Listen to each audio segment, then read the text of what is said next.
What is up, everybody? Bootman here, and we are back with another Marvel Snap video. And are you somebody who is still striving to hit infinite while we have 1 week left in the season? Well, this is the video for you, because I got 5 different decks that have brought people to infinite that you might be interested in. All right, so in this video, I'm gonna go over these decks. I'm gonna share some of my thoughts, my opinions, hopefully give you a little bit of advice, all right, going into all this. But before we get started, if you're new here, hi, my name is Chris. I also go by Bootman. And if you love Marvel Snap as much as I do, especially the competitive aspect, like ranking up the ladder, different card and deck strategies, all that, you definitely wanna subscribe and ring that notification bell. We also have a bunch of awesome, cool stuff. Down in the description below, we have a link to our Discord server, a ton of amazing people in there. And make sure you follow me over on Twitter, okay? It's at BootmanMSTZ, linked down in the description below, because every single season, I give away 3 very free season passes, all right? So you gotta be subscribed, you gotta be following me on Twitter. The new season starts next week, so I will probably announce the giveaway this coming weekend, all right? But you gotta be subscribed, follow me on Twitter, all right? Cool. So before I jump into these decks, let's talk. Let's have a little chat real quick. So those of you who don't know me, if you're new here, again, my name's Chris. I have been sober from drugs and alcohol for over 10 and a half years now. And the only reason I bring that up is because mental health is my top priority, okay? It is my #1 priority. Without my mental health, I don't have my sobriety. I'm not able to be a good father, a good boyfriend, anything like that. So when it comes to reaching infinite, because, and I might do a whole dedicated video on this, a lot of people are stressing, okay? Like, it bums me out seeing people just talk about uninstalling the game or how much pressure they feel and all that. And listen, like, the first thing that we all have to do is sit back and ask ourselves why. Why is this something that we're striving for? Is it something that we're trying to prove to ourselves? Is it something that we're trying to prove to others, right? Do we want acceptance and accolades from others when we're able to say that we hit infinite? You know what I mean? Like, really sit back and think about that. Because, like, I get it. Like, last season, it made me super stressed. So I vowed this season I was gonna take a step back, experiment with some more decks, not like go super try hard for infinite. And yeah, like just long story short, some stuff happened. Some people acted like I couldn't hit infinite, and that's one of my main motivators. So now I'm sitting at rank 97. I'll probably hit infinite today or tomorrow, whatever, right? But yeah, like if not, it's no big deal because I already told myself I'm gonna take this season off. So if I do, cool. If not, that's cool too. But anyways, don't beat yourself up. Don't try too hard. Don't freak out about this. And again, maybe I'll do a more dedicated video on this later in the future. Like, always check in with your motivations on these things. The other thing I want to say about these decks, and this is something I've been on a kick on lately on Twitter as well, is you're gonna have more luck with some decks than others. Like, something that I think really gets in people's heads is seeing all these people say, oh man, yeah, that deck, I got that deck and I hit infinite. I went from like rank 50 to infinite in like a day, bro. And then you take it and you just go on a massive losing streak, all right? Like, these are 5 decks. I might do another video because I have a list of like 20. Experiment with decks. Like, that's something I learned a lot this season because like, I got to rank 95 and I dropped down to 82 just experimenting with decks. One of the reasons I want to take this season off is to test out some more aggressive snap strategies and all that. And something I have definitely learned is that you are going to do better with some decks than others.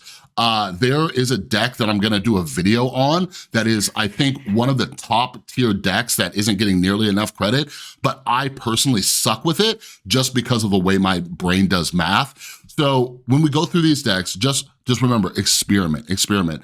And I would recommend playing like 20, 30 games at least, minimizing your cube losses to really get a feel for the decks and see which ones feel best for you, all right? But don't like get all up in your head because some people are reaching infinite with decks and you've tried it and it hasn't worked out, because it could be bad luck or it could be like I just mentioned, maybe that style of play just isn't for you, all right? Let's jump into these decks.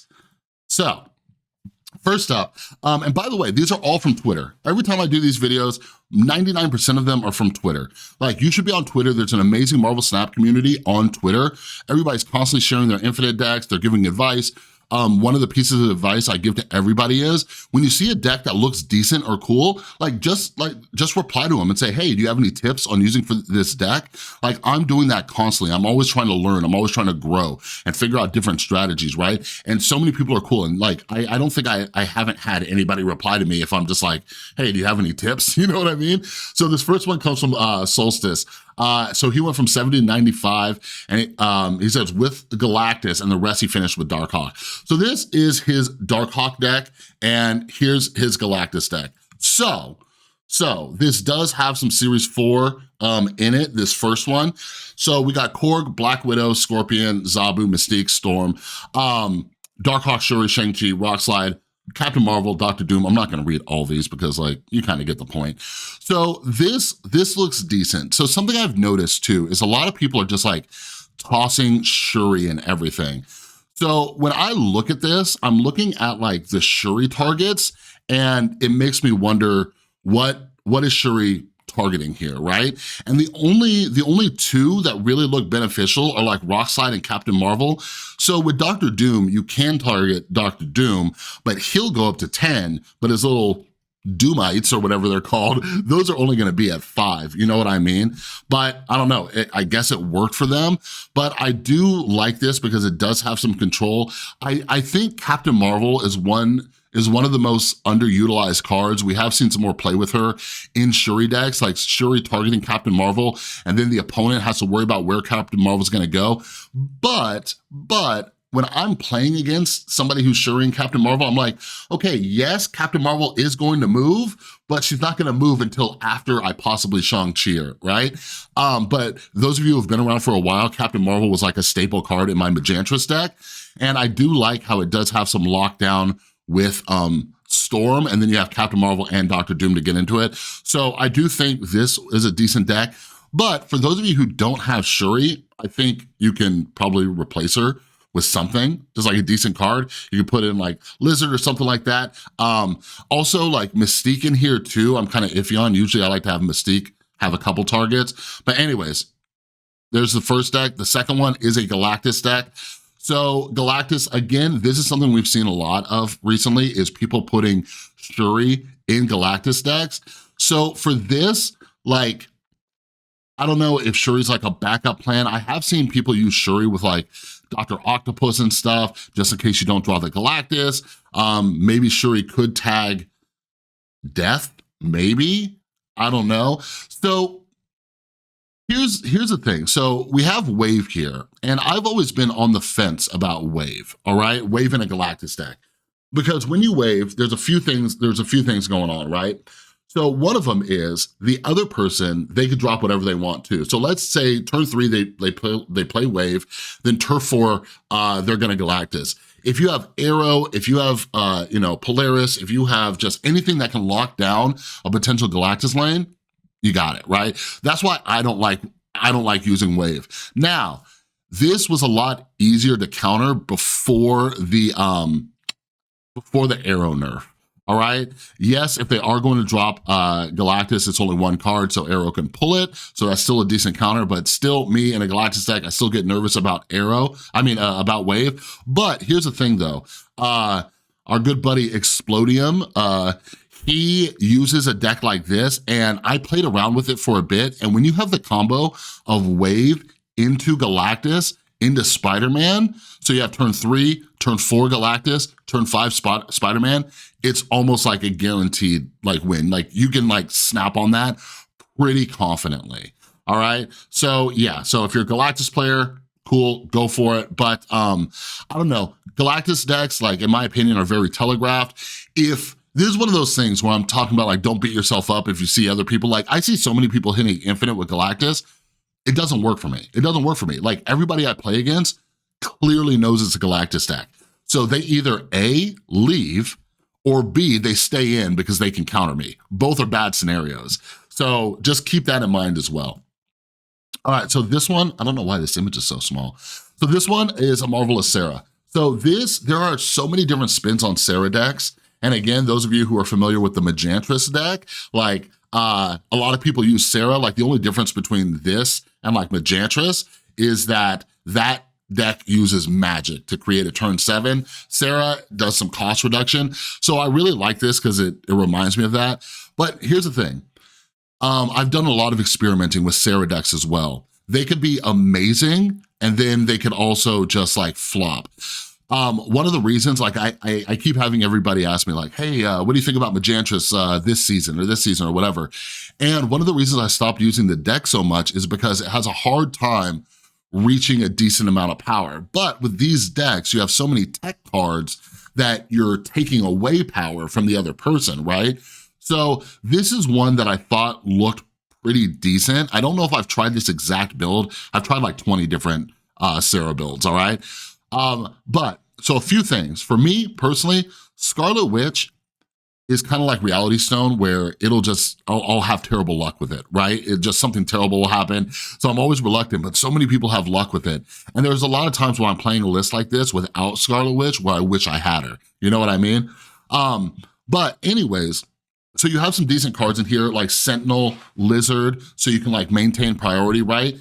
Bishop, if you can build him up. Bishop and Mysterio is a nasty combo because he gets buffed, Bishop gets buffed for all 3 illusions. So something I like doing depending on how the game's going, I'll put Bishop over here and then an illusion Mysterio over there and the 4 power one over somewhere else. You know what I mean? To kind of spread the power and stuff. But I'll tell you this, I do love decks that run Shang-Chi and Enchantress, because on turn 6, you can take out like anything in a Shuri deck that's under armor, right? Because you're able to drop Enchantress, then you could drop Shang-Chi right behind it, you know what I mean? So this also has Captain Marvel to get into locked locations, and this one's running Arrow. When was this? March 16th? So this was before the Arrow nerf too, so keep that in mind, all right? The next one. This one comes from fellow creator J Hugs. So make sure you go subscribe to J Hugs. He makes a bunch of cool content. And this is an interesting deck as well. So this is like a zoo deck. And let me tell you my favorite part about this deck. It runs Valkyrie, all right? Valkyrie is finally starting to get some love, all right? I was originally a Valkyrie skeptic, and then once I got Valkyrie, I was like, oh my God, this card is insane, right? And now more and more people are putting Valkyrie into decks. So this deck I really like. It's a bunch of low cost, like 1-drops. Then you have Angela and Bishop that can get buffed. You have some surprise stuff. Maria Hill, I'm always iffy on Maria Hill, okay? But she's also a low-cost card. And then you have Kazar and Blue Marvel to buff up the cards. You have Shang-Chi in here because you just need to have them in every deck. And then you have Valkyrie. So with Valkyrie, just know, as long as you have something either A, buffing your cards, or B, weakening the opponent's cards that's ongoing, like a Soul Stone or something like that, Valkyrie is legit because you're always going to have more power than them. As long as you're going in there without priority. I've also been thinking a lot lately, like we gotta get Ghosts into more decks. So maybe I would test out, like if you have Ghost, I would test out putting Ghost in this Maria Hill spot. Because with Valkyrie, you need to not have priority, right? But this looks like a dope deck. I've still been meaning to test it out, but I just haven't yet. And then like the other thing is too, like Zero, I'm always questioning whether or not Zero should be in the deck because Zero's only target here is Titania, you know what I mean? Which is awesome, but I'm like, I often find myself, even when I'm like messing around with like a Shuri deck, where I have Zero, and then I'm just like, well, I don't want to play Zero with literally anything because it'll take away its abilities. You know what I mean? But this looks like a cool deck. I also like the combination of Nightcrawler with Angela, because you could drop Nightcrawler on Angela, then move it, and then you could buff up Angela a little bit more. So this looks like a solid deck. This is primarily like Series 3 cards, aside from Valkyrie, but Valkyrie dropped to Series 4. I know a lot more people have access to it, so I would definitely recommend giving this one a try. All right, next one comes up for Pig Potty. I think I've actually played against Pig Potty. So this is a Nimrod deck. So you guys, like, Nimrod decks are so powerful, okay? They're so powerful. And the other thing is, this is another one of those decks where when I'm talking about like different play styles and stuff like that, I am not good with these decks. like Marvel Snap, I don't know if you guys saw the announcement, but they just released like personalized stats. They're very minimal, but like it'll show you how many times you played like Nimrod or Wolverine this season, right? But anyways, this like it's so strong. Like I don't think Nimrod gets nearly enough credit. Because I don't play against Nimrod, but I know how frustrating it is to play against Nimrod. Okay, so a lot of people have been doing this and combining Shuri and Nimrod. So they Shuri their Nimrod, so now you have a 10 power Nimrod. And when you're playing like a Sera control deck or anything with Shang-Chi in it, right? I'm staring at this Nimrod like, you're 10 power, I wanna blow you up, but if I blow you up, now there's just duplicates of you. So, this deck has like a lot of versatility to it. So you can go the Shuri into Red Skull into Taskmaster, right? You can go Shuri into Nimrod, and then you can Arnim Zola it, you can Destroyer it, right? What a lot of people do too as a backup plan is they're building up and then Venom will eat something else like the Nimrod or whatever, and then they'll Arnim Zola it. Like there's so many combinations. You also have Electro here, so you can start pumping up stuff even faster. So you can go Electro into a Nimrod, right? And then you can go like into Venom, into Arnim Zola, so many different combinations. I think this is one of the more powerful decks. I just suck with it. I have flashbacks whenever I see this. Like I pulled the Shuri into Nimrod, and then like I did like Destroyer on Sinister London, just thinking like this is gonna work out. Like my brain has a hard time processing where these Nimrods are gonna go and how many copies I'm gonna have and how much power and stuff like that. But this is an option for you. I do think if you needed to make this deck, Shuri is replaceable. A 10 power Nimrod is awesome, but I still think you can make it work. Maybe even just use something like Forge or something like that. That'll buff up Nimrod just a little bit. And then our final deck is Toxic Wong going. So, I don't know if this is another Binks deck. I know he made a deck similar to this. So this is from someone else, a user, Jonathan Roselli. This is a deck, I don't know if I tried this exact build, but it for sure is a powerful deck, okay? But I've had hit or miss with it. Actually, the version I used, I kind of crafted my own because I got Negasonic Teenage Warhead, even though I haven't made a video on that card yet, and it did really well. I gained like 5 ranks with it. So this is decent. I think, I do think like, I'm iffy on Wong. Like it is great to like just go crazy with reducing power, but I've been trying to figure out a way to put this in words because I think this specific build struggles with the same thing that we had with Darkhawk. Like back before the Zabu nerf, it was like, okay, you're gonna want a Zabu and have a Darkhawk deck, right? But you're gonna wanna pump so many rocks in there that your Darkhawk is just massive. But this season, we've seen a lot of different decks that are still using Darkhawk, and Darkhawk is only getting to like, I don't know, like 8 power, 10 power, right? And it's more than enough. So what I'm getting at is like, cause I kind of had to like switch my mindset around Darkhawk, like, oh, okay, like it's cool to have just like a mid-size Darkhawk, right? I think the same thing goes with Hazmat. Like the decks I've ran with Hazmat, like just taking down their power by 1, like think about it, if they have a full lane and you take it down 4 power, like that shifts it dramatically. I've gotten some crazy 8 cube wins. But anyways, cool deck. I dig it. I do think there's some things that you can like switch around.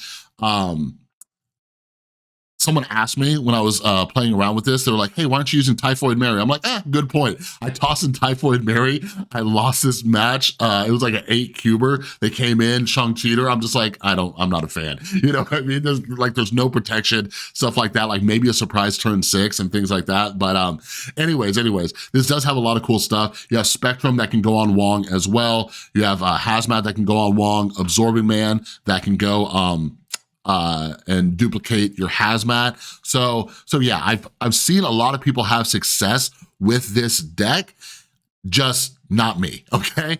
Also, Ant-Man, that's one that I'm very curious about as well, because I'm like, how often are you gonna fill a lane? It seems like typically, if you're gonna fill a lane, it's gonna be on the Wong lane, you know, but maybe I'm wrong. Maybe I'm wrong, experiment with it, all right? But anyways, those are 5 decks. Give them a test. We still got a week left. I'm gonna try to get out another video because like I said, here, actually, you know what? I'll show you. Here's my little Google Doc, okay? These are all different decks. Those are all decks that have helped people reach infinite, and this is just one of the documents I have. So maybe let me know down in the comments below if you want more of a variety and things like that, because I've been saving a ton of them. But give these a test. Again, we have a week left in the season. Don't stress out too much, all right? Give these a run. But anyways, that's all I got for this video. If you like the video, give it a thumbs up. If you're new, subscribe, ring that notification bell. And don't forget, join our Discord server down in the description below.